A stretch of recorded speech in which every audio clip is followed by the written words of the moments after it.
Bonjour à tous et bienvenue à notre Facebook Live d'Impôt Expert. Je suis votre co-animatrice aujourd'hui. Mon nom, c'est Ida et avec moi, j'ai Jerry Vitoratos. Bonjour Jerry, ça va bien? Oui, oui, ça va, Evda. Comment ça va? Ça va très bien. Alors aujourd'hui, on va faire quelque chose un petit peu différent. OK? Ça va être un nouveau Ouais. format.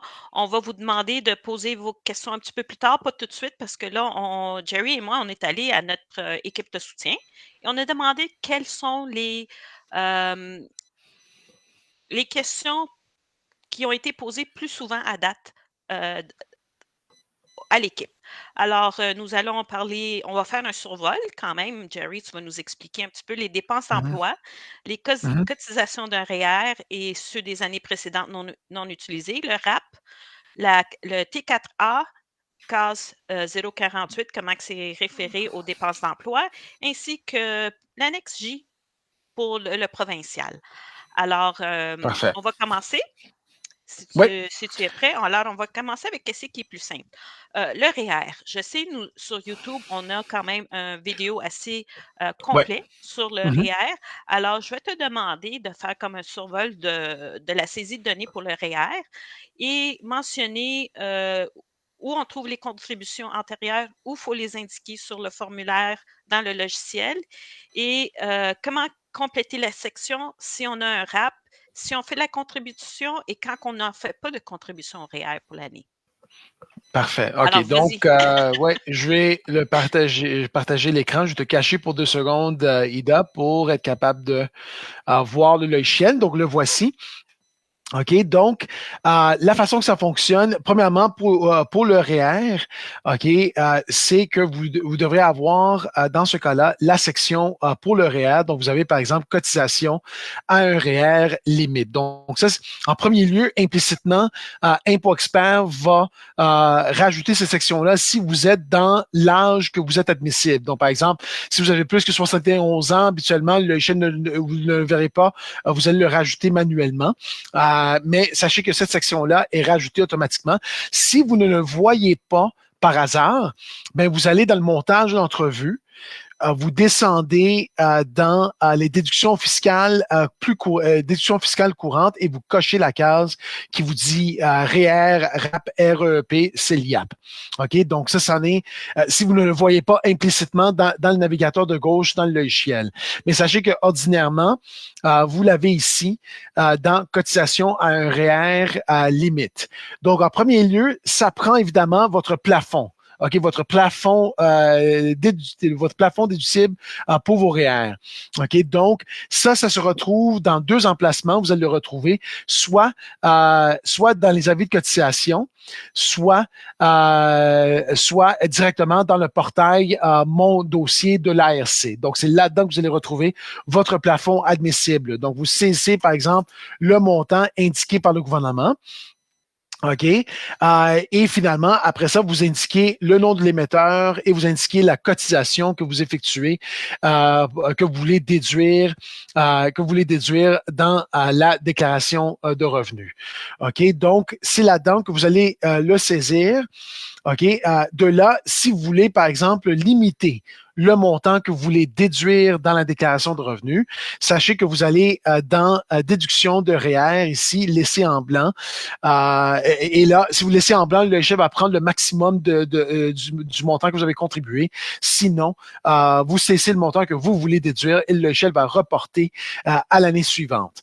Bon, sachez que n'oubliez pas que les 60 premiers jours de l'année comptent toujours pour l'année précédente. Donc, il veut dire si vous avez contribué dans les 60 premiers jours de 2024, ça veut dire que ça compte pour l'année 2023. OK? Donc, c'est là-dedans que vous allez le saisir.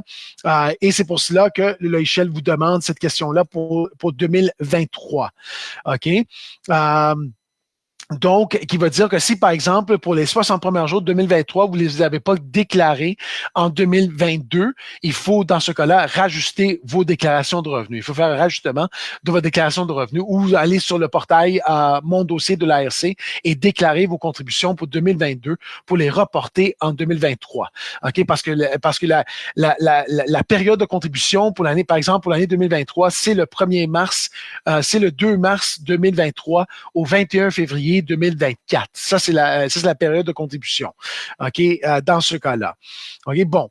Du moment que vous avez saisi, bon, vous avez ici les émetteurs, vous saisissez les montants appropriés que vous avez contribués. Si vous êtes obligé, dans ce cas-là, de verser dans votre RAP, ok, parce que vous avez retiré de votre RAP pour faire la mise de fonds de l'achat de votre première habitation. Ben, dans ce cas-là, vous allez dans la section qui s'appelle RAP, REP, CELIAP et autres régimes de fonds. Ok, vous cliquez là-dessus et là vous avez l'option ici du participation au régime d'accession à la propriété ou le RAP. Donc, vous cliquez sur le signe de plus là-dedans et là, vous indiquez le montant que vous devez rembourser pour l'année 2023. Vous avez l'option de saisir le solde aussi. Vous n'êtes pas obligé de le faire, mais le montant ici, c'est le montant pour l'année en cours et finalement, vous avez la cotisation que vous désignez pour le RAP. OK? Donc, dans ce cas, vous désignez directement la contribution que vous avez saisie dans les cotisations de REER à l'intérieur ici comme cotisation désignée comme votre remboursement dans le cadre du RAP. OK? Donc, c'est comme ça que ça va fonctionner en termes du RAP et du REER. Donc, en premier lieu, vous saisissez les contributions de REER que vous effectuez durant l'année et après ça, dans la section du RAP, vous allez désigner le montant de votre contribution que vous désignez comme remboursement de RAP. OK? Et n'oubliez pas évidemment de rentrer le montant requis par année parce que n'oubliez pas que vous avez des acomptes à chaque année dans les 15 ans qui suivent la deuxième année du retrait pour le RAP dans ce cas. OK? Donc, je pense que c'est complet en termes de la première question. OK? Donc, je ramène Ida. Et là, Ida, il faut juste expliquer que... oui, de ne pas poser vos questions tout de suite. Attendez un petit peu. Ouais. On devrait être 2 par 2 à côté. Pas grave. Effectivement, je suis tout petit, là. OK, voilà. Okay. Donc, je suis de Posez-vous retour. vos questions tout de suite. On va compléter les questions prérequis qu'on a choisies et ensuite, on ouvre les lignes à vous autres. Alors, prochaine question, on va aller, c'est le formulaire d'état des dépenses d'emploi, le Ouais. T777. Ouais. OK, quand on remplit celui-là, celui du Québec se fait automatiquement. Alors, pourrais-tu nous expliquer un petit peu les différentes sections, comment faut les remplir et comment on va déterminer l'espace comme pour le bureau à la maison, ainsi de suite, parce que il y a du monde qui ont quand même des heures de travail, alors ils pensent qu'il faut faire un prorata aux heures de travail au lieu de la superficie de où ce qu'on travaille. Et en même temps, tu peux nous montrer la case T4A, case 48, où on la place sur ce formulaire. OK, parfait. Donc, je ramène ici. On va... Donnez-moi 2 secondes. Pourquoi j'ai pas le choix? Ah, OK, voilà. OK, le voilà. Donc ici, OK, on parlait des dépenses d'emploi. Donc, premièrement, les dépenses d'emploi, ça inclut aussi les frais de bureau à domicile. OK, donc pour le gouvernement, les frais de bureau à domicile, c'est les dépenses d'emploi. OK, donc c'est là-dedans qu'il faut les saisir. Donc, pour rajouter cette section-là, vous allez dans le montage de l'entrevue. OK? Et après ça, vous cochez la case à côté dans la section emploi et autres prestations. Vous cochez la case pour dépenses d'emploi. OK? On coche la case ici et on indique suivant. Là, une nouvelle section va apparaître dans le navigateur de gauche qui s'appelle dépenses d'emploi. On clique dessus et là, après ça, on sélectionne qu'est-ce qui est pertinent pour nous. Pour la plupart parmi vous qui nous visionnent présentement, OK. Dans ce cas, ça va être les dépenses d'emploi pour un employé salarié. Dans ce cas-là, serait le deuxième choix. On a évidemment parmi nous certains qui sont à commission, qui sont des vendeurs. Dans ce cas-là, vous avez cette option-là. Pourquoi on a une distinction entre salaire et commission? C'est le fait que si vous êtes un vendeur à commission, vous avez le droit à plus de dépenses que vous pouvez déduire qu'un employé salarié. Mais sachez que les dépenses que vous pouvez déduire sont limitées par le revenu de commission que vous avez. Alors que pour le salaire, votre limitation, c'est le salaire. Donc, l'employé à commission a l'option de se considérer comme salarié ou commission, dépendamment de qu'est-ce qui est avantageux pour lui ou pour elle. OK? Donc, ça dépend dans ce cas. OK, donc sachez que vous avez l'option ici. Et donc, il faudrait consulter le guide du gouvernement qui est le T4044 du côté fédéral, qui va vous expliquer les différences entre les deux, entre salariés et commission dans ce cas. Encore une fois, pour commission, on a plus de types de dépenses qu'on peut réclamer versus un salarié, mais l'aspect limitatif du côté de commission, c'est qu'on est limité par le revenu de commission et non pas le salaire global. Alors que pour les salariés, on a moins de dépenses qu'on peut réclamer, la limite globale, c'est le salaire comme tel. OK? Donc, il faut vraiment voir qu'est-ce qui est plus avantageux. Moi, je vais aller par salarié. C'est la plupart des cas qu'on va voir dans ces cas-là. Donc, ici, vous avez, on indique les renseignements de l'employeur. Vous avez après ça les dépenses généraux dans ce cas-là.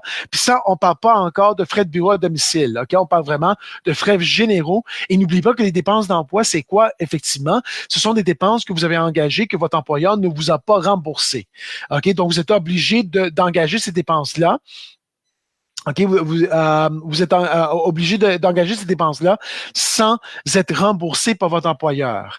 OK, donc vous cessez dans ce cas-là ces dépenses-là. Sachez que ça prend absolument un certificat de votre employeur qui s'appelle les conditions d'emploi, autant au fédéral qu'au Québec. Donc, on parle du formulaire T2200 du côté fédéral, le TP 64.3 au provincial. Dans ce cas, il faut que ce formulaire soit complété par vos employeurs et signé pour confirmer le fait que vous avez engagé des dépenses en vertu de votre emploi. OK, vous avez engagé des dépenses en vertu de votre emploi et que vous avez pas été remboursé par votre employeur pour ces dépenses-là.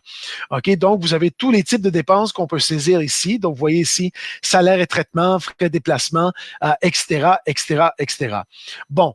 Vous avez après aussi les dépenses de véhicules à moteur. Donc, si par exemple, vous êtes obligé de conduire votre auto personnel dans ce cas-là en vue de votre emploi, OK, ben dans ce cas, on peut déduire les frais de véhicule à moteur, donc les frais courantes. Donc, on parle ici, par exemple, de frais de carburant, frais d'entretien, primes d'assurance, immatriculation, etc., etc., etc. Donc, ce sont des frais exemples, qu'on peut déduire dans ce cas-là comme dépenses d'emploi. OK? Donc, c'est comme ça que ça fonctionne en termes de dépenses d'emploi. Sachez que si c'est un véhicule acheté, ben dans ce cas-là, on peut seulement amortir ce véhicule-là. On ne peut pas réclamer les frais, les mensualités que vous effectuez pour ce véhicule. OK? Donc, vous avez, par exemple, catégorie DPA. Vous sélectionnez entre le 10 ou le 10.1. Ça, c'est pour les véhicules à essence. Si vous avez un véhicule électrique, vous avez les catégories 54, 55 ou 56.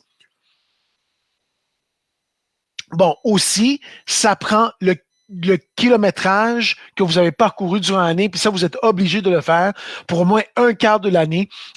Vous êtes obligé de garder un record dans ce cas-là, un suivi de votre kilométrage que vous avez parcouru durant l'année pour les fins d'affaires et le kilométrage total du véhicule pour l'année. La raison, évidemment, c'est que tous les dépenses que vous voulez réclamer, que ce soit l'amortissement du véhicule, que ce soit euh, les frais courants du véhicule, par exemple le carburant, l'entretien, réparation, etc., on peut le réclamer sur une base proratée seulement. OK, on peut réclamer selon l'usage du véhicule pour les fins d'affaires. Donc, si par exemple 30% du kilométrage a été utilisé pour votre emploi, ben, on peut seulement déduire 30% de la valeur de ces frais-là, OK, qu'on a engagé durant l'emploi. Sachez que les frais que vous saisissez ici, vous saisissez le total de ces frais et c'est le logiciel après ça qui s'en charge de prorater selon le kilométrage que vous avez parcouru pour des fins d'affaires.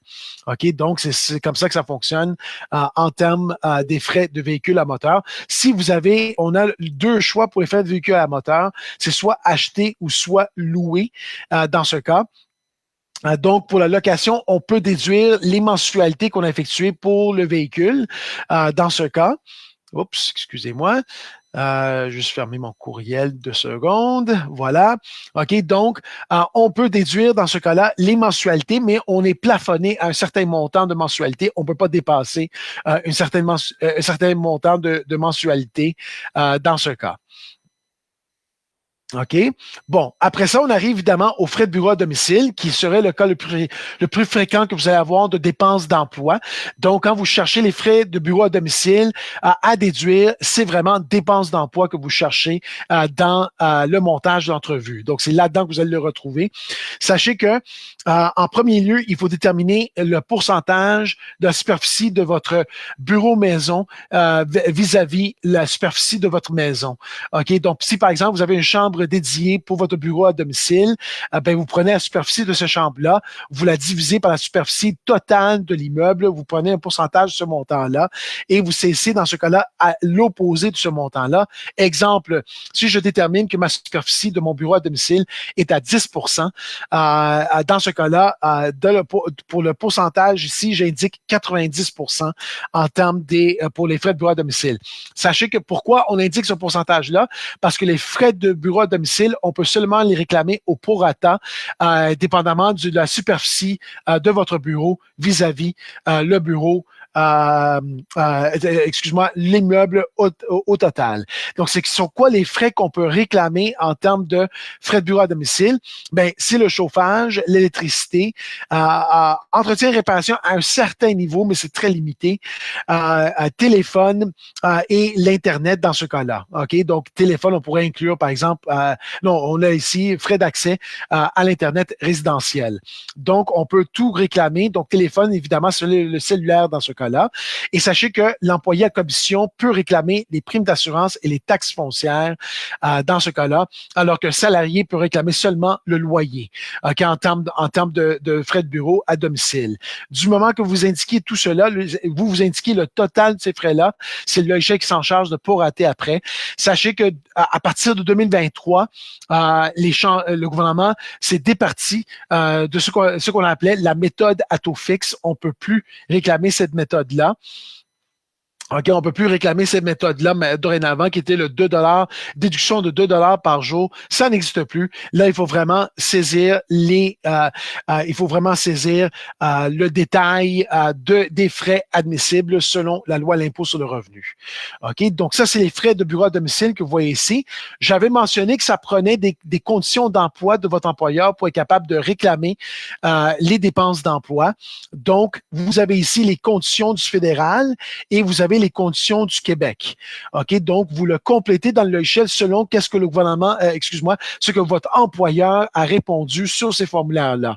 Sachez qu'au Québec, c'est obligatoire de compléter cette section-là si vous voulez envoyer électroniquement la déclaration de revenus. Le gouvernement veut absolument connaître tous ces détails-là. C'est pas difficile à compléter ce formulaire-là. Votre employeur l'a déjà complété pour vous. Vous, tout simplement, qu'est-ce que vous faites dans le logiciel? C'est de reproduire le formulaire que votre employeur a déjà complété dans le logiciel. Et dans ce cas-là, vous serez capable de transmettre la déclaration de revenus aux deux paliers du gouvernement. Bon, je pense que c'est complet en termes des dépenses d'emploi. Les cas les plus fréquents, là, parce qu'on a aussi, par exemple, les outils là, pour les apprentis mécaniciens et les gens de métier. Ça, j'en parle pas là-dedans, c'est quasiment un cours à lui-même. Donc, je cache ici, je remontre IDA et la revoilà. Parfait, merci. Alors, notre dernière question avant qu'on passe aux personnes qui nous écoutent, c'est l'annexe J, le crédit d'impôt pour maintien à domicile des aînés. Peux-tu nous expliquer le formulaire, comment le remplir et que doit-on faire? OK, parfait. Donc, je vais juste changer mon dossier pour un client qui est admissible, pour une personne qui est admissible. Donc, je dois mettre dans le bon âge dans ce cas-là. OK, et le logiciel va générer dans ce cas-là la section. Bon, OK, je te cache IDA. Je remets le logiciel. Donc là, vous revoilà. Donc ici, dans le menu, dans le navigateur de gauche, si vous avez plus que 70 ans, OK, le logiciel implicitement va rajouter la section qu'on appelle service de maintien à domicile. Puis ça, c'est dans le cas, c'est plusieurs cas le service de maintien à domicile. C'est soit que vous êtes dans une résidence pour personnes âgées, mais là, on n'inclut pas les CHSLD. OK, sachez que c'est vraiment des résidences dont on est quand même indépendant. OK, dans ce cas-là. Si on est dans un CHSLD, là, c'est différent. On réclame ces frais-là dans les frais médicaux, tout simplement. OK, directement. Mais pour l'annexe J, on parle en premier lieu des résidences de personnes âgées. OK? Et là, on parle évidemment de résidences dont on est plus indépendant dans ce cas. Mais on pourrait aussi inclure dans les services de maintien à domicile, par exemple, si on réside dans notre propre maison, que ce soit notre maison et on engage des personnes pour faire des services pour nous à la maison, ou soit on peut réclamer, par exemple, on est dans un condominium et on réclame certains services qui sont inclus avec l'immeuble en copropriété ou le condominium. OK, le condo qu'on appelle couramment. OK, donc c'est ça ce cas-là. Bon, sachez que les cas les plus fréquents qu'on a de l'annexe J, ce sont les résidences de personnes âgées. OK, donc ça habituellement, on a des services qui sont inclus dans le loyer. Par exemple, la buanderie, par exemple, la nourriture qui est préparée, etc., etc. Ça, ce sont des exemples de services qui sont inclus dans le loyer qu'on peut réclamer maintenant pour le crédit, pour le maintien à domicile. Bon, sachez que dans la plupart des cas, on réclame de façon anticipée ce crédit-là en avance. OK, habituellement, la résidence va préparer dans ce cas-là les formulaires et vous l'envoyez au gouvernement pour demander de façon anticipée le crédit pour maintien à domicile. Bon, si vous avez effectué à cette demande-là, le gouvernement va vous renvoyer après ça ce qu'on appelle le relevé 19. Et le relevé 19, c'est pour indiquer sur votre déclaration de revenus le montant du crédit que vous avez reçu de façon anticipée. Donc, où est-ce qu'on saisit, dans ce cas-là, le relevé 19? Ben, on le saisit dans Autre feuillet de renseignement, qui est une section implicite du logiciel. Donc, Impôt Expert génère cette section-là pour tous les dossiers que vous traitez. OK? Donc, Autre feuillet de renseignement. Et là, vous voyez ici le feuillet pour le relevé 19. On clique sur le signe de plus ici et on saisit dans ce cas-là la section ici pour les versements anticipés pour le maintien à domicile des aînés. OK? Bon, du moment qu'on le saisit, après ça, s'il n'y a pas eu de changement de votre situation durant l'année, par exemple, vous avez déménagé dans une autre résidence, ou par exemple, vous avez plus de services maintenant que vous avez eu auparavant, etc. Ou par exemple, votre conjoint a déménagé dans un CHSLD, ne peut plus résider avec vous. Exemple, OK? Dans ces cas-là, si vous n'avez pas ces cas-là, là, le maintien à domicile, c'est un jeu d'enfant. Pour le saisir, on va tout simplement dire au logiciel qu'il n'y a pas eu de changement. Donc, on va répéter tout simplement la saisie du relevé 19 comme crédit remboursable, pour le crédit dans la déclaration de revenus. Parce que sachez, le but du relevé 19, c'est de faire la conciliation entre le montant que vous avez reçu et le montant que vous auriez dû recevoir durant l'année. OK? Donc, si vous n'avez pas de situation dans votre cas, ben, ça veut dire que votre relevé 19 est correct et qu'on va tout simplement répéter, dans ce cas-là, le crédit parce que le relevé 19 est rajouté comme une imposition sur votre déclaration de revenus. Et après ça, vous calculez votre annexe J pour voir si vous avez trop reçu ou si vous n'avez pas assez reçu durant l'année. Mais si votre situation n'a pas changé, ben là, le montant va être égal. Et là, vous n'avez pas besoin de mettre le détail des services que vous avez reçus durant l'année. Vous allez tout simplement dans Services de maintien à domicile, qui est la section ici. Et après ça, vous cliquez dans l'option Crédit pour maintien à domicile, pas de calcul. On clique sur le signe de plus et là, on indique tout simplement résidence pour personnes aînées et le tour est joué. Dans ce cas-là, le logiciel va tout simplement répéter la même saisie pour le relevé 19. Bon, ça, c'est dans le cas les plus fréquents dans ce cas-là, dont on n'a pas eu de changement de situation. OK? On n'a pas eu de changement de situation dans l'année, par exemple, un changement de service ou un changement de résidence carrément.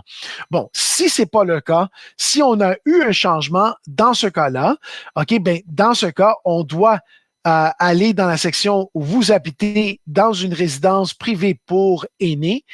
On clique dessus. Et là, maintenant, on est obligé d'indiquer le loyer mensuel et les services qu'on a avec le loyer. OK? Donc, vous voyez ici que vous avez les options pour le saisir. OK? Et là, vous voyez ici, le logiciel va vous demander les questions pour la situation si ça a changé. Par exemple, est-ce que vous avez habité dans le même endroit toute l'année? Dans ce cas-là, ce serait non. Exemple. OK? Est-ce que votre conjoint est considéré comme une personne non autonome? Est-ce que vous êtes considéré comme une personne autonome? autonome, si un de ces situations-là a changé, là, vous êtes obligé maintenant de rentrer le détail de tous les services. Donc, vous cessez le loyer mensuel que vous avez reçu durant l'année avec les services qui sont inclus avec ce loyer mensuel pour faire la conciliation entre le montant que vous avez reçu de façon anticipée et le montant que vous auriez dû recevoir selon le calcul de l'annexe. Et vous voyez ici que vous avez le tableau dont vous pouvez saisir dans ce cas-là le loyer que vous avez reçu et les services que vous avez payé, excusez-moi, et les services qui sont inclus, incluant le nombre de repas que vous avez. OK? Et dans ce cas-là, on peut aussi rajouter des services qui ne sont pas inclus dans le loyer qu'on peut rajouter à notre réclamation. OK? Bon. Sachez aussi que dans ce cas-là, c'est une réclamation pour les deux conjoints. On peut pas faire une réclamation individuelle par conjoint. OK? Donc, c'est une réclamation pour les deux conjoints. Donc, si c'est le cas, que vous avez, que vous êtes avec votre conjoint, ben, habituellement, vous restez dans les personnes aînées et le logiciel, dans ce cas-là, va réclamer le montant pour les deux conjoints en même temps. Mais si le conjoint ne réside pas avec vous, OK, dans ce cas, ben, il faut l'indiquer dans le logiciel en cliquant sur l'option résidence privée pour aîné pour votre conjoint qui habitait dans une autre chambre ou appartement. Et là, on clique dessus. Et là, maintenant, il faut saisir tout le détail pour les services du conjoint dans ce cas-là. OK? Sinon, on rentre les deux dans la même section que je vous ai montré auparavant. Si vous êtes ensemble dans ce cas, parce qu'habituellement, le loyer va être vraiment chargé pour les deux. Mais là, si le conjoint ne réside pas avec vous, dans ce cas-là, il faut saisir le détail pour le loyer du conjoint qui réside dans un autre appartement, dans ce cas. Si le conjoint ne réside pas dans une place pour les aînés, ben, dans ce cas-là, vous auriez l'option de l'indiquer que les mois qui ne sont pas admissibles dans ce cas. Il est juste là.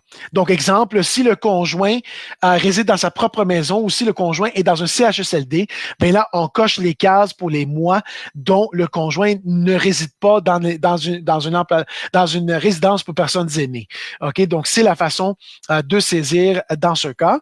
OK? Et finalement, si vous êtes propriétaire de votre immeuble et vous voulez tout simplement réclamer des services que vous payez en extra dans ce cas-là, bien, vous avez l'option ici, vous habitez dans votre propre maison et là, vous cliquez dessus et vous saisissez maintenant les services que vous avez.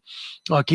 Dans ce cas, par exemple, si vous engagez un déneigeur pour votre maison parce que vous n'êtes pas capable vous êtes plus capable de le faire, bien, vous allez dans cet emplacement-là et vous le saisissez. Donc, je pense que c'est complet, Ida, en termes des questions. Qu'est-ce que tu en penses? Qui sont rentrées. Parfait. OK. Donc, je vais me placer vers le haut. OK. On va commencer avec Diane Charbonneau. Parfait. Expliquez les colonnes fédérales et provinciales des pages historiques des gains et pertes en capital, non admissibles et admissibles, à la déduction pour gains en capital C. En C, capital. Par la suite, pourquoi les montants indiqués ne se retrouvent pas au même endroit au fédéral ou au provincial dans les deux colonnes? Merci. OK. Donc, le gain en capital historique, tout simplement, c'est le concept de la déduction de gain en capital. Et la déduction de gain en capital, c'est une déduction qu'on a avec un plafond à vie qui est rendu maintenant à presque 900 et quelques mille, grosso modo, pour certains types de gains en capital. Donc, si on a certains types de gains en capital, OK, et là, on parle particulièrement de ce qu'on appelle les actions admissibles de petites entreprises, donc des petites sociétés privées canadiennes, ou par exemple une entreprise agricole ou une entreprise de pêche. Ben, du moment qu'on vend des parts de ces entreprises-là, OK, et on les vend à profit, ben on a le droit dans ce cas-là à l'exemption de gain en capital ou la déduction de gain en capital autant au fédéral qu'au Québec. OK, et dans ce cas-là, on est exempté de cette gain en capital à un certain niveau. Bon, ça se peut qu'on va déclencher l'impôt minimum dans certains cas, OK, mais le concept général, c'est que ces biens-là, du moment qu'on les vend à profit, à un gain, ils sont exemptés d'impôts dans ce cas. Bon, et le plafond qu'on a à vie, qu'on appelle le plafond à vie, on l'a à vie dans ce cas-là, et du moment qu'on utilise une portion de ce plafond-là, on peut plus piger dans ce plafond. Donc, exemple, si j'ai, là, je pense qu'il s'est rendu à 900 000 parce que c'est indexé à chaque année avec les autres montants qui sont indexés par le gouvernement. Ben, si, par exemple, on utilise 500 000 de ce 900 000-là, ben, on peut plus maintenant piger dans ce 500 000-là.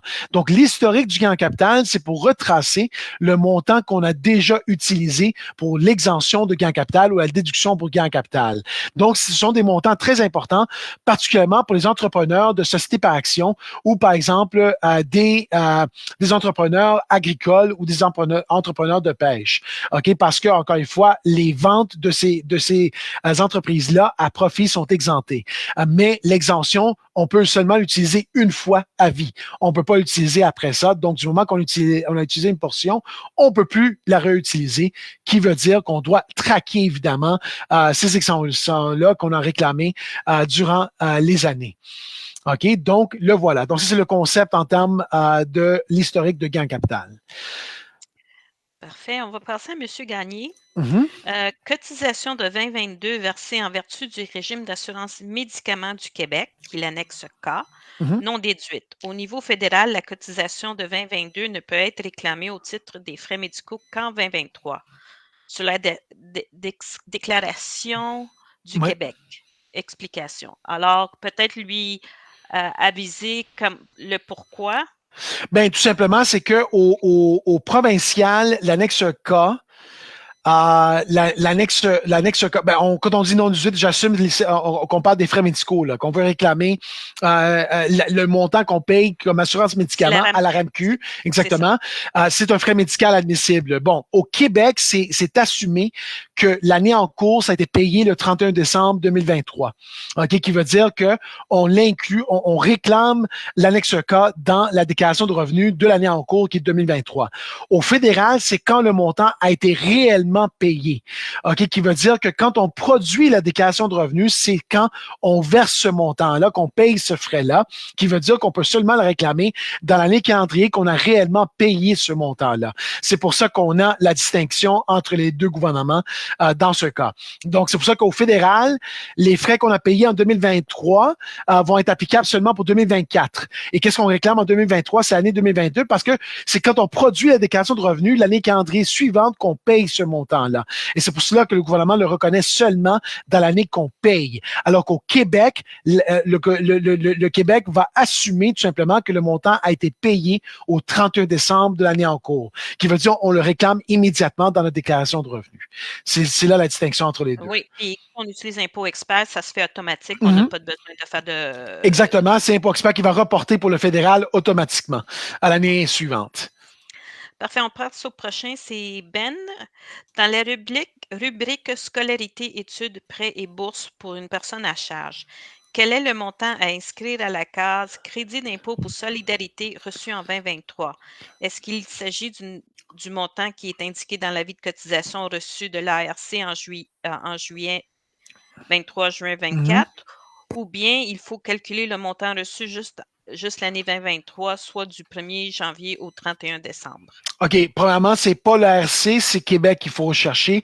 Parce que Crédit de solidarité, on parle seulement du Québec. Donc, on doit réduire le montant de frais de scolarité par le Crédit de solidarité qu'on a reçu l'année précédente. Donc, habituellement, le gouvernement provincial, dans ce cas-là, donc c'est Revenu Québec qui va envoyer une lettre pour vous indiquer le montant que vous avez réclamé durant l'année.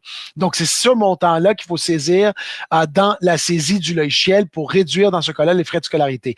Donc, il faudrait juste chercher, sinon, au pire, le logiciel va vous produire une estimée l'année précédente pour vous indiquer dans ce cas-là le montant de solidarité que vous êtes dû. Donc, prenez ce montant-là et saisissez-le tout simplement parmi les frais de scolarité dans le logiciel. OK, c'est une personne à charge, ça veut dire si le parent a reçu Ouais, la TVQ pour l'enfant, c'est ça? ouais, exactement. OK, parfait. On passe à Mario Dion. Mhm. Pourquoi, lorsque je fais le pré-remplir, les T4 et autres feuillets, j'ai des doublons? Ça probablement, c'est le fédéral, parce que garde, nous, on télécharge qu'est-ce que le fédéral nous donne. OK? Donc, s'il y a des doublons, ça veut dire que c'est au fédéral qui ont ces doublons-là. Il faudrait vérifier dans ce cas-là, directement dans mon compte, dans mon compte, là, tout simplement, de l'ARC, pour voir les feuillets que eux, ils ont. Ça se peut que eux, ils ont un doublon.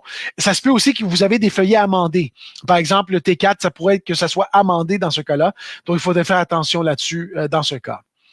Et il y a aussi des fois, quand on fait le pré-remplir fédéral et après on fait le provincial, il y a des fois qu'il y a des doublons aussi. Il faut faire Ouais. attention. Il faut toujours Parce que le reviser les nom est feuillets. différent. Parce que le nom de l'émetteur du feuillet est différent entre le fédéral et le provincial. Le pourquoi, je ne sais pas. OK, honnêtement, parce qu'habituellement, les émetteurs de feuillets ne mettent pas des noms différents en termes du feuillet. Mais le gouvernement provincial, quelquefois, ils vont changer le nom dans ce cas-là. Et là, ça va faire des doublons dans ce cas-là entre le fédéral et le provincial. Donc, ça pourrait être la cause dans ce cas. OK. Joanne Pelletier, et dents Hmm. naturelles, comment remplir avec Impôt Expert? Je pense que on l'a déjà fait. Non, pas exactement. Non, non, on OK. avait fait l'anxiologie. OK. Pour les dents naturelles, habituellement, ça prend une personne à charge, premièrement. Et dans la personne à charge, attends, je vais juste rajouter un ici. Voilà, frais médicaux et handicap. Euh, Montant qu'elle pour réclamer pour cette personne à charge. Attendez, juste voir c'est quoi. OK, donc, regarde, je vais le montrer 2 secondes là. Sachez que implicitement, le logiciel, si vous avez une personne en charge et vous avez, par exemple, si vous avez indiqué ici montant pour déficience ou montant pour handicap, donc ça prend habituellement une déficience au moins, pas nécessairement un handicap, particulièrement au fédéral, dans ce cas. Donc, en premier lieu, dans le dossier de la personne à charge, vous avez frais médicaux et handicap. Et dans cette section-là, vous avez ici la section montant pour personne à charge et pour handicap de la personne à charge. Donc, vous cliquez sur le signe de plus et vous allez dans déficience, vous nommez la déficience dans ce cas-là et vous précisez si le client, si la personne à charge a le droit au montant pour personne handicapée ou le crédit pour invalidité. OK, dans ce cas. Et du moment que vous avez ça, le logiciel devrait automatiquement réclamer le montant pour aidant naturel. Sinon, vous pouvez retourner dans frais médicaux handicap et vous avez ici montant canadien pour aidant naturel à réclamer pour cette personne à charge. Vous cliquez dessus. Ouais, je l'ai déjà. Vous cliquez dessus et là, vous indiquez dans ce cas-là qui vous voulez qui réclame ce montant-là. Habituellement, vous laissez Optimax décider. C'est le logiciel qui s'en charge et il va le réclamer, mais il faut au minimum indiquer une déficience dans la personne à charge. Donc, pas nécessairement un handicap, mais une déficience. OK, ça, c'est du côté fédéral. Du côté du Québec, c'est une procédure à faire. Je vous dirais, allez-y sur notre page YouTube. On a un beau vidéo pour le Québec, pour les dents naturelles, dont on vous démontre étape par étape comment réclamer le montant pour les dents naturelles du côté du Québec. Donc, encore une fois, vous allez sur notre page YouTube à Impôt Expert, vous cherchez Impôt Expert et sur notre YouTube officiel, on a une vidéo qui explique le tout. Bon, on revient ici. On passe à la prochaine. C'est Monsieur Jean Parfait. Gauthier. Comment indiquer le crédit pour le Journal de Montréal et autres? Ça, encore une fois, on a une vidéo sur notre site YouTube qu'on a fait là-dessus du côté fédéral. OK, je vais vous le montrer quand même, mais sachez qu'encore une fois, vous voyez que j'ai plusieurs questions qui se retrouvent déjà sur notre page YouTube. Donc, allez-y, consultez notre page YouTube. On a beaucoup de vidéos d'instructions sur l'usage du logiciel. On va en rajouter encore plus de vidéos. Là, ils s'en viennent maintenant. Mais sachez que votre question, M. Gauthier, on l'a déjà répondu sur notre page YouTube. Je vous le montre quand même. Donc, ici, je retourne ici dans le dossier. Ça devrait se retrouver dans Autres déductions et crédits. Et quand j'arrive ici, on devrait avoir cette section-là. Voilà. Donc, vous allez dans la section Autres déductions et crédits que vous voyez ici dans le menu de gauche, dans le navigateur de gauche. Et ici, vous avez Fédéral, dépenses pour abonnement aux nouvelles numériques. OK? Donc, vous allez là-dedans, vous cliquez sur le signe de plus et là, vous réclamez maintenant vos frais de souscription, dans ce cas-là, au Journal de Montréal et d'autres journaux dans ce cas. OK? Donc, vous avez l'option de le saisir là-dedans. Encore une fois, c'est indiqué sur notre page YouTube. On a une vidéo qui vous montre comment le faire. Donc, je cache ici, je ramène Ida et la revoilà. Parfait. La prochaine question de M. Roger Gagné. Mhm. J'ai téléchargé mes données du FER. Les montants des impôts déduits ne figurent pas sur le relevé. Il faudrait vérifier avec l'émetteur. Ça, je ne peux pas vous dire le pourquoi vous n'avez pas de retenue à la source. Ça, il faudrait vraiment retourner à l'émetteur pour voir. Il faudrait vraiment voir le pourquoi. Si vous avez payé des retenues à la source puis ils ne sont pas sur le feuillet, ben, il faudrait avoir un amendé. Il faudrait demander un feuillet amendé dans ce cas. OK. Marc Pilon, je ne comprends pas votre question. Si vous êtes consultant, ça tombe toujours un travailleur autonome. Oui, habituellement. Oui, exactement. OK. Prochaine question, on va passer à Carole Bro. Oui. S'ILIAP, c'est nouveau cette année. Et les épargnes-études, est-ce que l'on met ça? Les épargnes études. Ah, OK, OK. J'assume, vous parlez du REE, là, du REEE. J'assume. Bon, pour les REE, les contributions, on ne les met pas. Ils sont pas déducibles. OK, dans ce cas-là. Le concept des REE, puis en plus, puis vous voyez que vous pouvez aller sur notre site web, encore une fois, on a plusieurs documents là-dessus. On a écrit un beau article de blog sur les REE qui vous explique le tout en termes de comment il fonctionne, ce programme-là. On a un bel article de blog, encore une fois, sur impoexpert.ca. OK, vous allez directement, juste pour vous montrer, là, je vais le montrer sur, donnez-moi 2 secondes, je vais vous le montrer directement. On va aller ici. Donnez-moi 2 secondes. Le voilà. OK, donc je suis en train maintenant de partager l'écran, mais attends. OK, j'arrive, je cache Ida. Donc, vous voyez ici, sur notre site web, ici, vous voyez que vous avez impoexpert.ca, vous avez conseils et outils et vous avez blog d'Impôt Expert. OK, donc, encore une fois, conseils et outils, blog d'Impôt Expert. Vous avez les nouveautés. Sachez qu'on a écrit un article détaillé sur le CELIAP. OK, sachez donc, et voilà. Régime enregistré d'épargne études. On a un beau article là-dessus dont on vous explique le tout, comment ça fonctionne en général, c'est quoi les critères d'admissibilité, qu'est-ce qui arrive quand l'étudiant va aller étudier directement. Donc, allez-y sur notre site web, on a beaucoup de détails là-dessus. Et pour le CELIAP, on a aussi un article détaillé là-dessus, le voilà, sur notre blog, encore une fois, sur le CELIAP, et on a la panoplie de tous les détails en ce qui concerne le nouveau programme, ce nouveau compte enregistré du CELIAP. Allez-y sur notre site web, encore une fois, impoexpert.ca, conseils et outils, et vous cherchez blog d'Impôt Expert. OK, donc, le voilà. On ramène Ida. OK. Juste pour répondre à la question, c'est nouveau cette année, encore une fois, allez-y sur le site web parce que ça va prendre un cours carrément pour vous expliquer le CELIAP. Là. Et pour les épargnes études, vous ne les mettez pas à moins que l'étudiant les retire de ce compte-là. Dans ce cas-là, vous devrez recevoir un feuillet T4A qui va indiquer dans ce cas-là le montant du retrait et le retrait est imposable à l'étudiant seulement. OK, dans ce cas, puis sachez, c'est seulement les gains et les subventions reçues dans ces programmes-là qui sont imposables. Les contributions originaux ne sont pas imposables parce qu'on ne les a jamais déduits.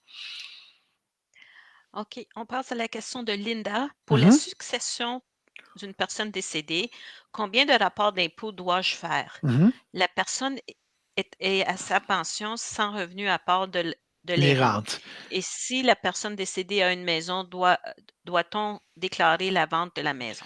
OK. Linda, ça dépend c'est du cas par cas. OK? Vous avez des cas où on est obligé de produire deux déclarations. Mais pas obligé. On a l'option de produire deux déclarations de revenus. Soit la déclaration finale ou la déclaration de droits ou biens. Mais là, on parle de succession. Hein? Combien de rapports d'impôts dois-je faire? OK, donc j'assume au moment du décès, vous voulez parler, là. OK, ouais, c'est ça. Donc, on a la déclaration finale et la déclaration de droits ou biens.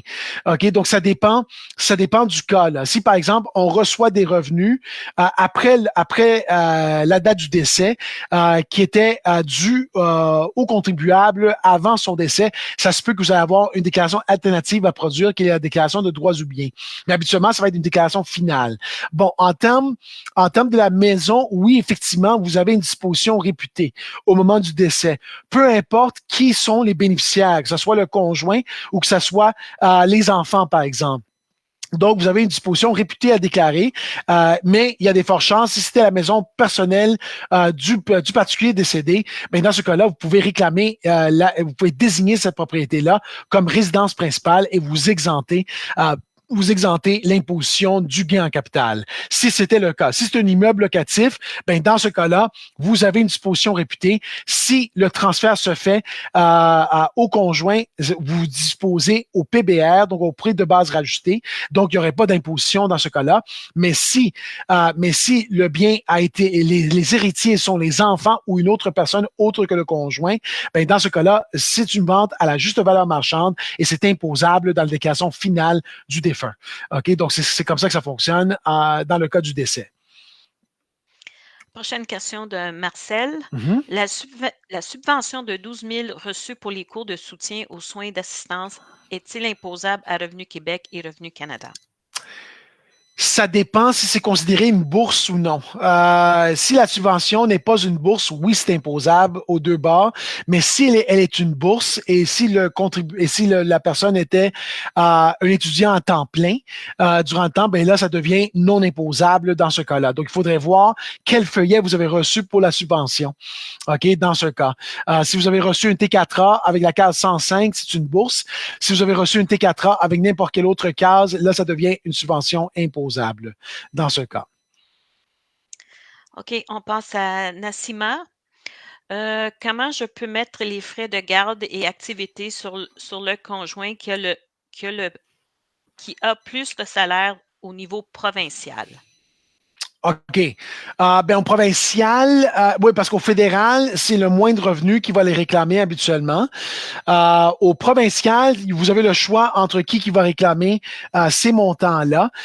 Je vais juste aller voir dans les contrôles peut-être de l'enfant. Donnez-moi 2 secondes. Donc, ici, je vais voir qui peut les réclamer. Frais de garde. OK, donnez-moi 2 secondes. Je vais juste voir qui peut les réclamer habituellement. Ah, j'ai pas de conjoint dans mon cas. OK, c'est pour ça qu'il me l'a pas donné. OK, excusez-moi. Je vais juste prendre 2 secondes. Conjoint, ici, type entrevue, information complète. Bon, c'est parfait. Là, je rentre dans la personne à charge maintenant.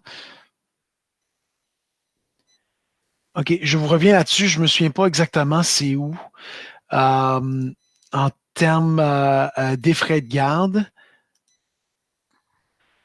Mais habituellement, le chèque devrait le donner habituellement au plus haut revenu. Habituellement. Il devrait donner les frais de garde au plus haut revenu. Juste rajouter. Ah, ouais. Donnez-moi 2 secondes parce que je n'étais pas au Québec non plus. Ouais, c'est des cas particuliers ici. Bon, là, je suis là. Frais de garde. Si je vais dans les contrôles maintenant.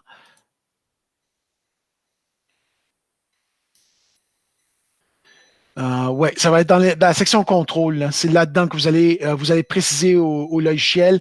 Dans le dossier de l'enfant, vous allez vous allez dans les contrôles dans ce cas-là, et là, vous précisez au logiciel que ça va être le conjoint ou peu importe la personne que vous voulez qui va réclamer ces montants-là. Excusez-moi pour le délai. Je vais juste m'assurer que j'étais dans la bonne section. Il demande aussi, est-ce que les lunettes de vue avec ordonnance pour adultes ont-ils un crédit d'impôt et s'il y a un crédit d'impôt pour activités sportives pour les enfants? Il me semble que c'est fini du côté du Québec, ça se peut-tu?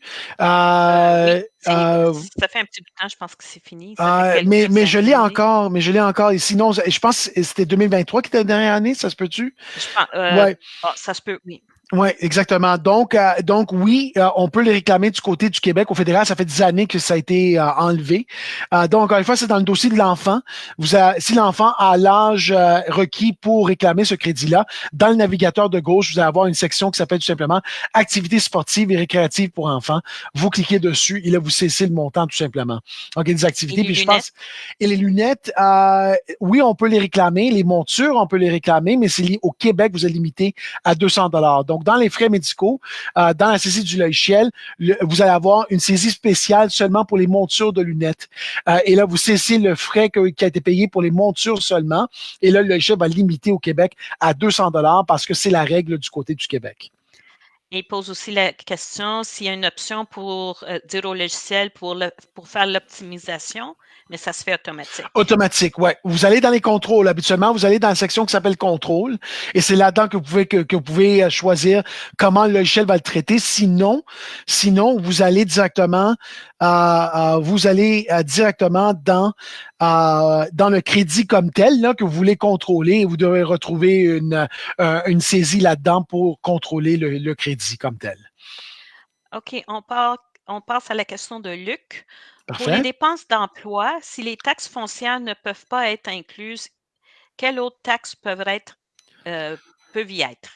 Ouais, d'après moi, ouais, parce qu'on a la section là-dedans, mais d'après moi, il n'y a pas grand-chose en termes de taxes qu'on peut réclamer, à part les impôts fonciers, mais c'est seulement dans le cas où vous êtes un employé à commission. On peut pas les réclamer, par exemple, les impôts fonciers que si vous êtes salarié. OK? Donc, à part de ça, il n'y a pas d'autres taxes, à moins que, par exemple, vous prenez les dépenses d'emploi généraux et non pas les dépenses d'emploi reliées, dans ce cas-là, au bureau à domicile. Donc, c'est ça, là. OK, Raymond, Ouais. le logiciel n'a pas appliqué le montant en raison d'âge alors que je suis éligible, né en 58 ou avant. Comment rectifier? OK, la raison, M. Lambert, dans ce cas-là, ça serait probablement que vous gagnez un revenu qui dépasse le seuil d'admissibilité. Donc, il y a pas de façon, c'est un calcul automatique du logiciel et c'est basé sur votre âge, premièrement, et deuxièmement, c'est basé sur votre revenu. Donc, c'est pas tout le monde qui peut réclamer ce crédit-là si vous dépassez un certain seuil. Et si, peut-être que j'ai tort, là, mais si le revenu, je pense, est fixé maintenant à 94 000, là, il me semble, si on dépasse ce seuil-là, on n'est pas admissible au crédit. Donc, il n'y a rien à faire, là. Il y a des fortes chances que vous avez dépassé ce seuil-là de revenus. Si vous ne dépassez pas ce seuil-là, là, il faudrait nous contacter pour voir si si le logiciel a commis une erreur là, directement. Mais habituellement, c'est un calcul simple. On est admissible jusqu'à un certain seuil de revenus. Après ça, on réduit le crédit si on dépasse le premier seuil et si on dépasse le deuxième seuil, qui est, je pense, fixé à 94 000. Encore une fois, ne me citez pas là-dessus, je me souviens pas exactement c'est quoi. Là, si on dépasse ce deuxième seuil-là, on n'est pas admissible au crédit. Parfait. On passe à Steph. Pour Mhm. un REER dans la fondation, en plus du relevé 10, doit-on ajouter le montant de la cotisation d'un REER? Oui, si vous l'avez, oui, si c'est un REER de fonds d'action, vous avez une case dans le relevé 10 pour indiquer que c'est une contribution de REER. Ne répétez pas cette saisie-là dans la section de REER. OK? Dans la section du relevé 10, vous avez l'option de préciser si c'est une cotisation de REER ou non. C'est là-dedans que vous allez l'effectuer. Et oui, effectivement, il faut le préciser au logiciel. C'est parce que on peut faire des contributions dans fonds d'action et qui ne sont pas des cotisations de REER. On a ce choix-là aussi. Donc, il faut préciser au logiciel que c'est bel et bien une cotisation de REER dans ce cas. OK. Prochaine question, Dominique. Oui. C'est au sujet de REER. Si on a 71 ans en juillet, comment déclare-t-on les contributions pour les 6 mois précédentes auxquelles on avait encore droit? Ah, ben, si vous avez un plafond admissible encore, vous avez le droit. Vous le déclarez tout simplement comme cotisation. C'est tout. Donc, parce que, n'oublie pas, à 71 ans, on n'a plus le droit de faire des nouveaux cotisations. OK? Mais ça ne veut pas dire qu'on n'a pas de plafond admissible après 71 ans, parce qu'on pourrait faire le truc qu'on appelle surcontribuer l'année qu'on devient 71 ans pour, après ça, l'étaler sur plusieurs années. On a le droit de le faire pour la dernière année d'admissibilité. OK? Donc, le logiciel ne devrait pas vous bloquer, là. Si vous avez un plafond admissible et les cotisations se font au plus tard l'année que vous devenez 71 ans, vous avez le droit de déduire ces montants-là. Il n'y a pas de problème là. OK. Lydia, si j'hérite de la vente d'un immeuble de ma mère décédée, dois-je déclarer le revenu en gain en capital? C'est votre mère, dans ce cas-là, qui va déclarer le gain en capital si applicable. OK? Donc, qui veut dire que si, par exemple, le bien était sa maison, sa maison personnelle ou sa résidence principale, ben là, habituellement, vous pouvez exempter ce gain en capital-là entièrement. OK? Donc, vous faites la désignation de résidence principale et vous désignez toutes les années que votre mère résidait dans l'immeuble jusqu'à l'année du décès. OK? Après ça, vous héritez l'immeuble et votre PBR devient la juste valeur votre PBR devient la juste valeur marchande de l'immeuble au moment du décès de votre mère. OK? Mais si le bien était un bien imposable, par exemple, si c'est un immeuble locatif, ben dans ce cas-là, il y en a un gain en capital imposable à déclarer et c'est votre mère qui va être obligée de déclarer ce gain en capital-là dans sa déclaration finale. Et c'est dans la déclaration finale qu'elle va s'imposer dessus et non pas vous. C'est votre mère qui s'impose. Bon, c'est sûr que c'est vous, là, vous devez payer cet impôt-là pour votre mère, mais c'est la succession de votre mère qui paye l'impôt dans ce cas-là, dans la déclaration finale de votre mère. OK. Martin Dufour, achat d'un bureau de travail pour frais de travail à domicile, est-il déductible? Seulement si vous êtes entrepreneur. Si vous êtes un employé, ce n'est pas déductible. OK, le gouvernement ne vous donne pas le droit, dans ce cas-là, comme dépense d'emploi pour déduire votre bureau de travail. Mais si vous êtes travailleur autonome, dans ce cas-là, oui, effectivement, mais ça devient une dépense en capital, qui veut dire vous allez amortir ce bien-là parce que c'est un bien durable. Dans ce cas, c'est pas, par exemple, des crayons que vous achetez comme des fournitures, là, c'est vraiment un bien durable. Et là, vous allez le rajouter dans la classe DPA qu'on appelle la classe 8. Donc, dans les revenus d'entreprise, vous allez dans l'amortissement, là, dans la DPA qu'on appelle, dans les sections classe DPA, vous sélectionnez la classe 8 et vous indiquez l'achat de la valeur du bureau là-dedans et vous allez amortir le bureau à un taux de 20 OK? Vous avez quand même le droit aussi de l'amortir à 100 selon la passation en charge immédiat, OK, qui est vraiment un concept assez particulier, qu'on a parlé là-dessus dans les nouveautés, si je me souviens bien, dans les nouveautés de 2022. On a un lien sur notre site professionnel dont on vous explique le concept de passation en charge immédiat. Mais c'est une dépense en capital, dans ce cas-là, seulement comme entrepreneur. OK, on passe à vous. Bonjour, je voudrais savoir comment remplir le RVER. Ah, c'est le RVER. OK. Ah, c'est l'autre question, ouais. Oui, oui. OK, ouais, exactement. Mais le RVER, vous allez dans la section de REER, tout simplement, parce que c'est au même niveau que les déductions de REER. OK? Donc, vous allez là-dedans, tout simplement, et vous le rajoutez comme cotisation de REER. C'est aussi simple que ça. Il n'y a pas de différence en termes, sur la déclaration de revenus, il n'y a pas de différence entre le REER et le RVER. Vous les déduisez dans le même emplacement et votre plafond de REER, c'est votre plafond de RVER. Donc, vous allez dans la même section. Regardez le début de ce vidéo-là. J'ai fait une bonne partie de comment saisir les REER. Vous allez là-dedans, c'est le même principe. OK. Diane a dit qu'on n'avait pas répondu à sa deuxième question concernant l'historique des gains en capital, soit pourquoi les montants indiqués ne se retrouvent pas au même endroit au fédéral et au provincial dans les deux colonnes. Dans les deux colonnes. OK, l'historique des gains en capital, c'est pourquoi les montants indiqués ne se retrouvent pas au même endroit, au fédéral, au provincial, dans ces deux colonnes? Puis habituellement, parce que vous avez des calculs différents entre les deux.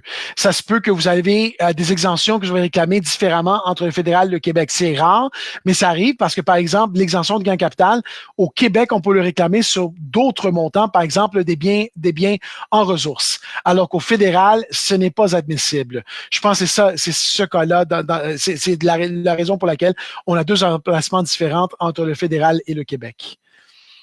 On passe à la question de Issoufa. Bonjour, je suis arrivée en 2022 au Canada et j'aurais appris que c'est possible de se faire rembourser les billets ou une déduction d'impôt.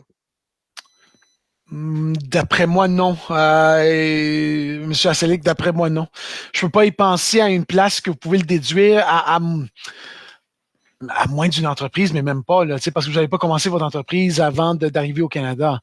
Donc, d'après moi, non, j'ignore l'emplacement que vous allez être capable de réclamer ces déductions-là. Honnêtement, je pense, d'après mes connaissances, c'est non. Ouais, c'est ça, là. D'après mes connaissances, là, c'est non. On ne peut pas le déduire. OK. Dieudonné, le crédit d'impôt pour personne à charge. Un parent qui arrive au Québec après juillet n'a-t-il pas droit à le crédit d'impôt? Non, il aurait le droit. Si vous êtes résident du Québec ou du Canada, tout simplement, durant une partie de l'année, vous avez le droit, mais n'oubliez pas que le crédit comme tel, il faut que ce soit une famille monoparentale. OK? Ça peut pas être, par exemple, un couple marié ou un couple de conjoints qui sont conjoints de fait. OK? Parce qu'il faut être sans conjoint à un moment de l'année pour être capable de réclamer montant personne à charge. Mais si on arrive au Québec après juillet, non, on a absolument le droit parce que vous êtes résident du Canada au 31 décembre. Donc, non, vous avez le droit. Ben a dit c'est pas des frais de scolarité, mais le crédit d'impôt de solidarité. La question qu'on avait pris la personne à charge pour les frais de scolarité, il Ouais. demandait le calcul pour les frais de solidarité. C'est si on prend la personne à charge, Ouais. le Ouais. parent le prend la personne à charge, Ouais. sûrement il y a eu dans son Ouais. remboursement de TVQ, de Ça a été, solidarité, ouais. un montant pour l'enfant. Je pense que Oui. c'est ce montant-là qu'ils font Oui, indiquer exactement. sur, Oui, c'est sur ça. le Oui, oui, formulaire. exactement. OK, Donc, Ben, si, c'est si on exactement prend ça. l'enfant à charge pour ses frais de scolarité, on doit réduire ce montant-là par la solidarité que l'enfant a reçue. Puis ça, encore une fois, Revenu Québec va envoyer un résumé de ce montant-là qui a été reçu durant l'année. Là. Donc, vous prenez ce résumé-là et vous le mettez directement dans le logiciel. Effectivement. OK, on va passer à la question de Gina. Comment je fais pour payer l'assurance médicaments du Québec pour 5 mois seulement si j'ai déménagé en Ontario en Ontario. mai 2023 et je remplis la déclaration d'impôt en Ontario pour 2023?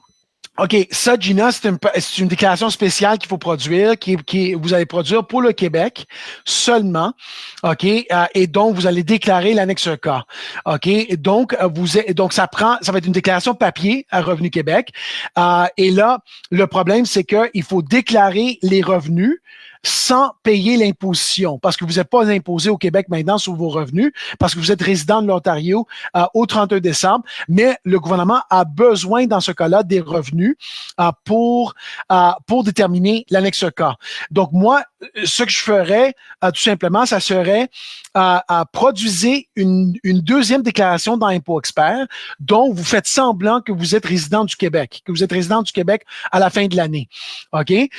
Bon, vous produisez la déclaration, en d'autres mots, vous refaites votre déclaration de revenus avec le revenu net que vous avez produit pour l'Ontario, mais pour le Québec. OK? Pour les fins du calcul de l'annexe K. Pour l'annexe K, vous allez préciser au logiciel que vous êtes exempté pour les 5 derniers mois parce que vous n'êtes plus résident du Québec. Vous allez cocher les cases pour les 5 derniers mois.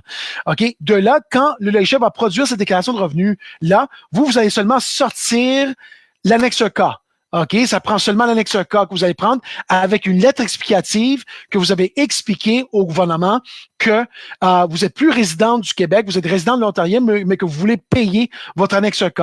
Vous l'envoyez au gouvernement, le gouvernement devrait vous cotiser après, OK, cette déclaration-là, et vous allez payer avec un nouvel avis de cotisation. OK? Et moi, j'inclurais avec l'annexe K une déclaration du Québec, mais je vais rayer l'impôt du Québec, là. OK? Vous allez rayer l'impôt taux que le logiciel va calculer du Québec parce que vous n'êtes pas assujetti à l'impôt sur le revenu du Québec, vous êtes seulement assujetti à l'annexe K. OK? Et donc, vous allez reproduire cette déclaration du Québec-là avec l'annexe K seulement. Et là, vous allez expliquer au gouvernement avec une lettre explicative que vous voulez payer votre annexe K pour les 7 mois que vous étiez au Québec. Parfait. On passe à Lorraine. L'annexe de TP 1029.tm, si je suis seul propriétaire, est-ce que je dois remplir toutes les cases en bas du formulaire? Bonne question. Je me souviens plus de ce formulaire-là. Je vais être honnête avec vous. TM, Il y en a tellement de attendez. formulaires. Ah, c'est pas croyable. OK, ouais, c'est la hausse des taxes municipales. OK, parfait. OK, est-ce que je dois remplir toutes les cases du bas du formulaire? Habituellement, ça prend le numéro de cadastre, si je me souviens bien, là, pour le TP 1029. Donc, ça prend absolument, je vais juste aller chercher ce formulaire-là 2 secondes. OK, donc toutes les cases, année visée, ouais, habituellement, ça le prend.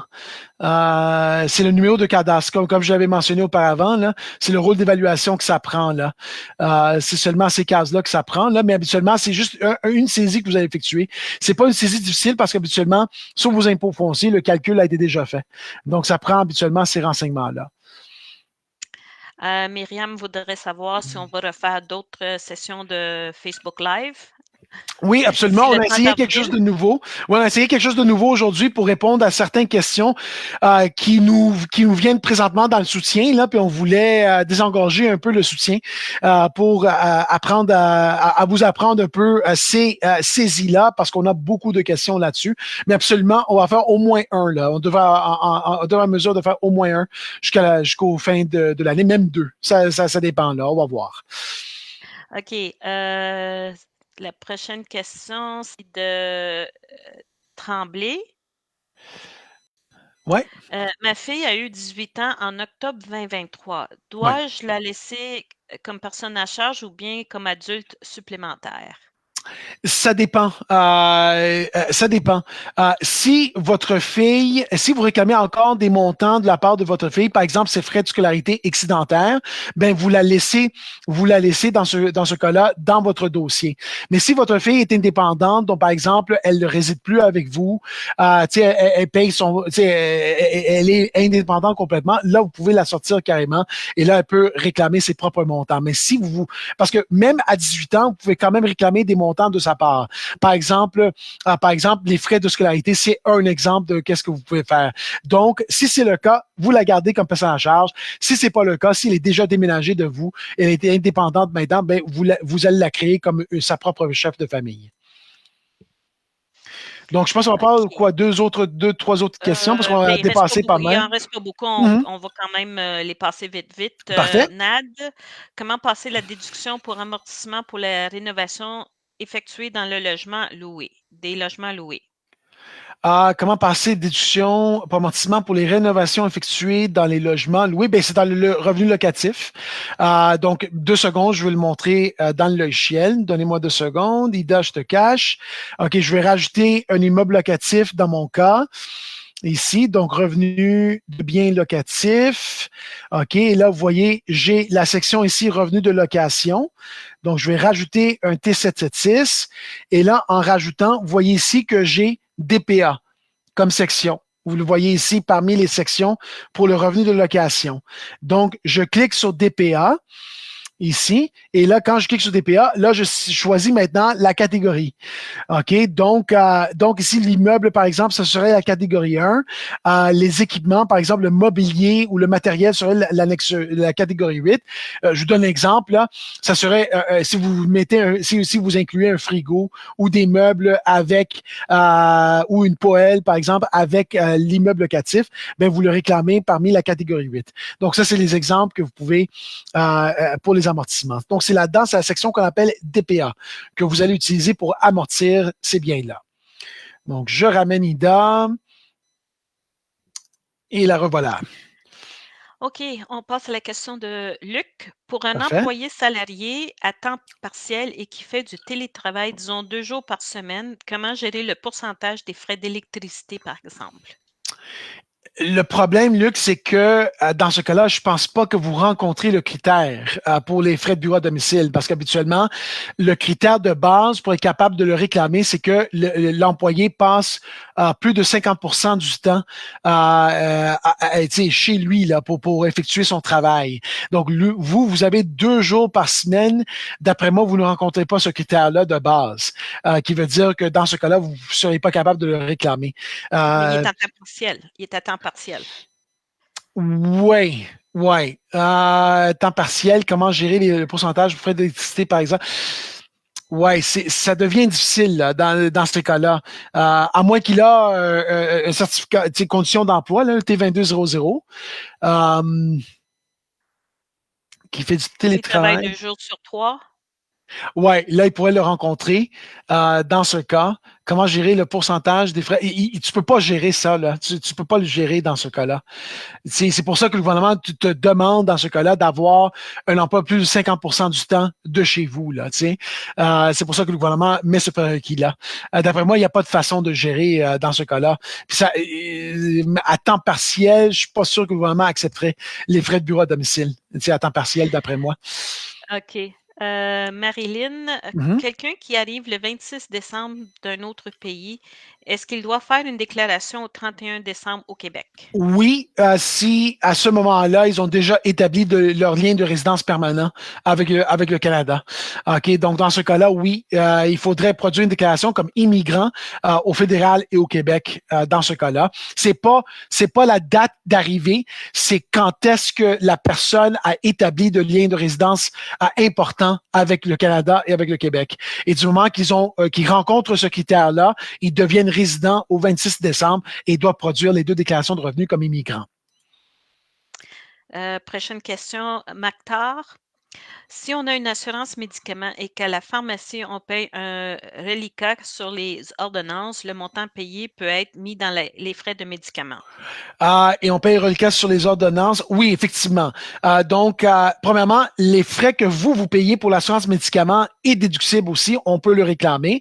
Deuxièmement, le montant excédentaire qui n'est pas versé soit par votre assurance privée, soit par la RAMQ, c'est le montant que vous pouvez réclamer comme frais médicaux parce que vous l'avez payé de votre poche. OK, donc, les frais d'assurance sont admissibles et aussi les frais excédentaires qui ne sont pas remboursés sont admissibles comme frais médicaux. OK. On va répondre aux dernières 2 questions. On ne prendra pas d'autres questions. Alors, Parfait. Nassima, Ouais. si on est 50 de télétravail, on a-tu le droit de réclamer 100 pour les dépenses d'emploi? Oui, c'est plus que 50%. Ça prend habituellement plus que 50%, comme je l'ai dit. C'est vraiment, ça c'est le critère de base pour réclamer les frais de bureau à domicile. C'est le fait que plus que 50% du temps on est chez nous pour travailler. OK, donc dans ce cas-là, oui, on prend 100%, mais c'est pas vraiment un 100% réel. On doit, dans ce cas-là, prorater selon la superficie de notre bureau à domicile, comme j'avais mentionné dans la première partie de la session. OK, donc, par exemple, si votre bureau à domicile représente 10% de votre immeuble, bien, vous réclamez 10% de ces frais admissibles-là, mais on réclame les frais à 100%, mais on les prorate selon la superficie de notre bureau à domicile. Gina, pouvez-vous, s'il vous plaît, me montrer comment produire une deuxième déclaration dans Impôt Expert pour le Québec? Ben, dans ce cas-là, vous allez produire un nouveau fichier, carrément. Ça prend un nouveau fichier, carrément. Si vous êtes en ligne, ça prend un nouveau compte, carrément. Ou si vous êtes avec Windows, si vous utilisez la version Windows, ben là, vous allez vous créer un deuxième fichier avec tous vos renseignements.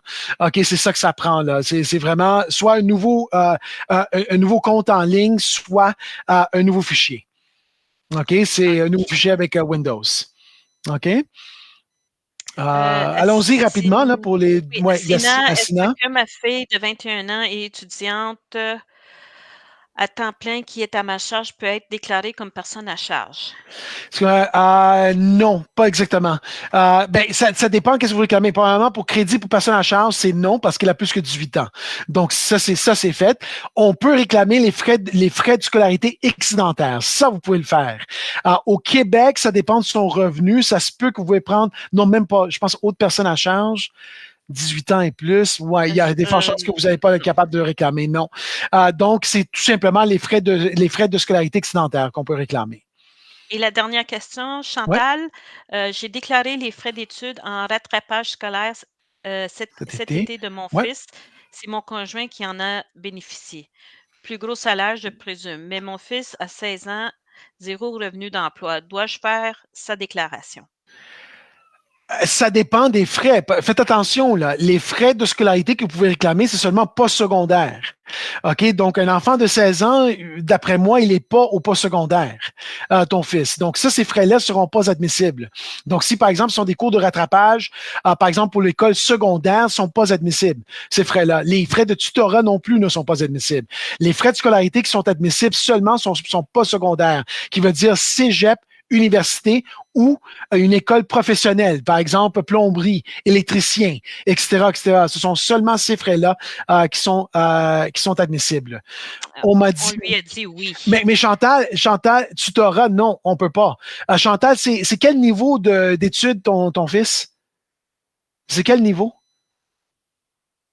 C'est du secondaire? Je sais pas si Chantal est encore là. Elle doit être encore Mais la là. réponse est non. Puis tutorat, en général, secondaire 4, non, Secondaire 4, non, non. on peut pas. Chantal, ils sont pas admissibles. On ne peut pas. C'est vraiment pas secondaire ou école professionnelle. OK? Mais 3 Cet été, cet ouais. été. Non, malheureusement, Chantal, c'est non. C'est vraiment, la loi est claire, là, ça doit être pas secondaire. Puis tutorat, en général, on peut pas, là. Tutorat, même si on est au pas secondaire, puis on a du tutorat, là, ils sont pas admissibles. OK? Donc, voilà. OK, donc je pense que c'est Parfait. complet, hein? Ouais. Ça complète pour notre session aujourd'hui. Alors, suivez notre page Facebook pour savoir quand est-ce qu'on fera le prochain. N'oubliez pas, notre site web a plusieurs des blogs, ainsi de suite. Chantal, inquiétez-vous pas, vous pouvez faire un ajustement après, une fois que le gouvernement revise la déclaration. Si vous avez des questions, vous pouvez communiquer avec le département de soutien. Alors, ça complète notre session aujourd'hui. On a dépassé le temps.